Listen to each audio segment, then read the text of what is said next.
and they always came with this rubber that was just this cheap kind of rubber, and it looked like I had mascara under my eyes for the rest of the day, and everybody's looking at me funny. I didn't get it at all, but it's just they slowly disintegrated onto my face, and it's just I think there are that many stories that you build up over the years, but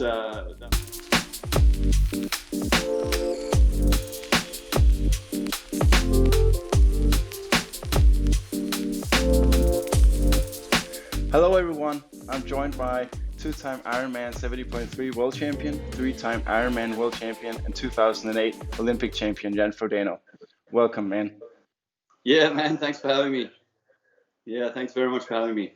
So you said last year that after your third victory at Kona, that day may have been that day in your career, that day that you have been dreaming of and working for, and that day where everything just fell into place. That's an amazing feeling. So what has kept you motivated since then? And what is your advice to others during these strange times when it comes to motivation? Yeah, I mean, it's, of course, it sounds great, but at the same time, like you already hinted, it's a little bit of a daunting thing, because once you've realized that this may be the day, then, I think all of us are motivated by improving, by small improvements anywhere in life on a day-to-day basis. And I think that's kind of the scary thing, whether you wonder whether there is still some more there. But actually, I've kept curious, and I've kept wondering what can be.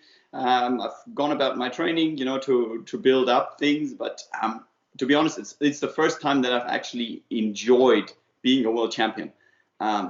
Normally, what happens is I always say when you do well, everybody's calling, and when you have a bad day, your mother's calling, and that rings true so many times because.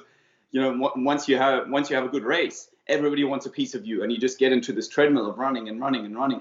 And these strange times, especially 2020, with the confinement here in Spain was super strict, has actually allowed me to slow down and actually soak it up and just enjoy the moment and enjoy the motion of going through, just treating my work as exactly that. But allowing myself that little bit of extra time to actually enjoy the training and being outside. Enjoying the process is obviously super important. That's a big part of it, right? Yeah, I mean, look, it's triathlon we're talking about. It's something where we train 3 or 4 times a day. If you don't enjoy the process, you're gonna have, I'm sorry to say it, but it's gonna be a pretty shitty life. So really, it's important, I think, for triathlon and having a swimming background, if you don't enjoy the process, if you don't enjoy marginal improvements, that's the only thing you get from day to day. It's beautiful because it's black and white, and you have an answer at the end of the day whether your training has worked and whether something has gone really well or not. But at the same time, if you don't enjoy that fine tuning, that process of repetition, let's be honest too, in order to become excellent, then this sport is not for you. Indeed. So I want to shift gears and talk about goggles. So my first question to you is, how many goggles have you tried throughout your career? Oh man, I've gone through a lot of goggles. I mean, I've been swimming, I would guess about 25 years now since, man, that's a long time. And it makes me sound old because I started really late. I only learned to swim when I was 13. So it really is something that, goggles in the beginning, you think, what do you need for swimming? I started off as a swimmer. You need a pair of togs and you need a pair of goggles. And, around the 2000s, I mean, there really wasn't that much. You had the old Swedish style goggles. And I remember them because they were the cool looking pair that all the good guys were wearing.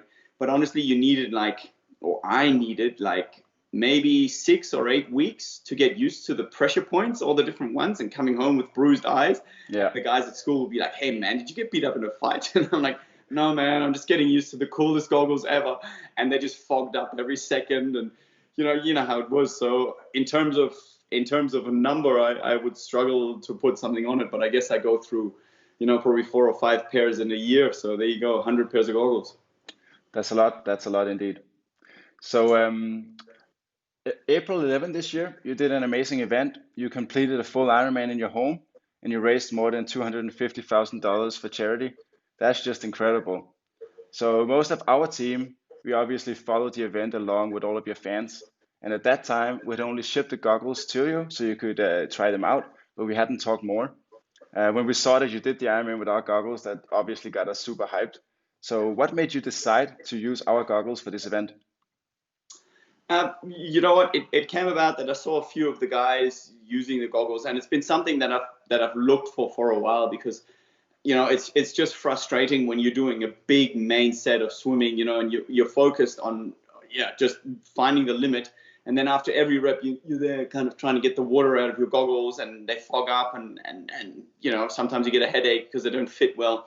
So it really has been a continuous search, and that was something that at the end of 2019 I decided to do, is to look for the best material in every discipline. I found just like little accessories, and little accessories in terms of swimming. I mean, goggles are part of the main thing. So I'd heard about them because I saw them. I must have spotted them on social media, and you guys had reached out at a similar time, and it sounded like such a no-brainer, to have a custom pair of goggles.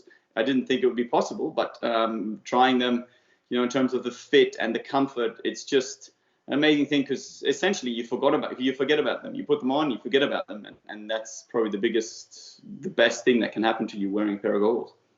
So it's clearly important to have the most aero wheel set. We can all agree on that. But why is it important to have good goggles? Well, in terms of triathletes, and I think speaking for most of us, the aqua dynamics and how flat the goggles are probably a bit minor, because our strokes are so poor. Unless you're swimming like Phelps or Alexander Popov, or somebody who's just technically perfect, maybe that makes a difference. I think for most of us, two big things are comfort when you're wearing them, and the other thing is that they seal well and that they don't fog up, and that it's really two very simple requirements that are very hard to match, because of course every face is unique and every physiology is unique, and to find something that caters for me, and that of course the other great thing is my wife can't actually take my goggles because they're not custom to me and they don't work for her, which is kind of it's just your pair made for you, and it makes so much sense because you spend a lot of time wearing these goggles, and they should be comfortable. Think of a pair of sunglasses that are too heavy, that keep slipping down your nose. But that's essentially what happens to you on a standard pair of goggles. It's actually quite hard to find the right pair. Yeah. And it's nice that you get to keep your own goggles. No one is stealing them from you. Yeah, That's another true. bonus. So we're obviously very proud that you decided to pick the Magic 5 as your goggles partner. Can you tell us a bit about the process you went through to get the goggles? The process to me was actually really surprising, because I live in Europe, and it's a US-based company. So you go online, you order the pair, then you have to download an app onto your phone. You do a little 3D scan of your eye part of your face, and that's pretty much it. So you order them within no time. So it's really hassle-free. To me, I'm pretty busy, so I prefer ordering them online versus running to a store. And it's actually child's play. I was a pro swimmer for years before I started this project together with my team, and I played a big role in the development of the product, obviously. So I'm very Yeah. curious to hear, what is your favorite thing about the goggles? You mentioned the fit already. Is there anything else that you like about them? I mean, the fit is obviously a main thing. The thing for me is that I just jump in. I have a good vision of the pool, in terms of because they've got a little kink in the middle of the display, and I find that corrects the vision a little bit underwater, which can sometimes be a little bit funky. When you try new goggles underwater, everything looks a little bit strange, and I found that to be true. But to be honest, it really is my favorite thing about the goggles is just that I can put them on. I have a tint for every condition. So now that it's summer here, we've just gone through a phase of, blaring sun. You've got every single tint you need. But the biggest thing for me is that I put them on and I forget about them until the end of the session. Like even if I'm doing a kick set, I don't take my goggles off simply because I just forget about them. That's exactly the goal with producing the product. That was my dream when I was a swimmer, because we were always fiddling with your goggles, and just having a product that worked was is a major game changer. Yeah. From good goggles to bad goggles, do you have any horror stories with faulty goggles in the past? I'm sure a lot of people can relate. Yeah, I mean, absolutely. All kinds of things, with land starts and goggles slipping off, even though you've tried them 100 times. One of my favorite ones is when you have those Swedish goggles, the old school plastic goggles. Basically, it's just a little cup that fits into your eye, and they always came with this rubber that was just this cheap kind of rubber, and it looked like I had mascara under my eyes for the rest of the day, and everyone was looking at me funny, and I didn't get it at all. But it's just they slowly disintegrated onto my face, and it's just I think there are that many stories that you build up over the years. But that would be probably my favorite, having mascara eyes from wearing my goggles after training. That's funny. That's funny. Um, yeah. So my last question. Obviously, this has been a very chaotic year with the races being canceled left and right. With the recent news that Kona is canceled as well, who do you think will be your biggest competitor at the World Championships next year? Oh, it's a long way to go. I mean, it all depends a bit on the Olympics going ahead or not, and if there are a few more guys coming from the Olympic distance. But other than that, I think this is such a make or break time. Who will be able to deal with the infinite kind of mindset that's required at the moment? Because as athletes, we're used to having a day, and you focus on that day, and that's it. And it's just something that no one's ever had to test, where you basically have to see how high you can keep your motivation without having a goal. And the mental aspect, I'm such a big fan of that being what actually makes or break a race, or a racer. And it's really hard to tell. You've got the usual guys who are there, but whether next year they're still motivated and they're still fit, I can't tell you. Well, Jan, you have proven time and time again that you have what it takes and that you're able to keep your motivation when it matters the most.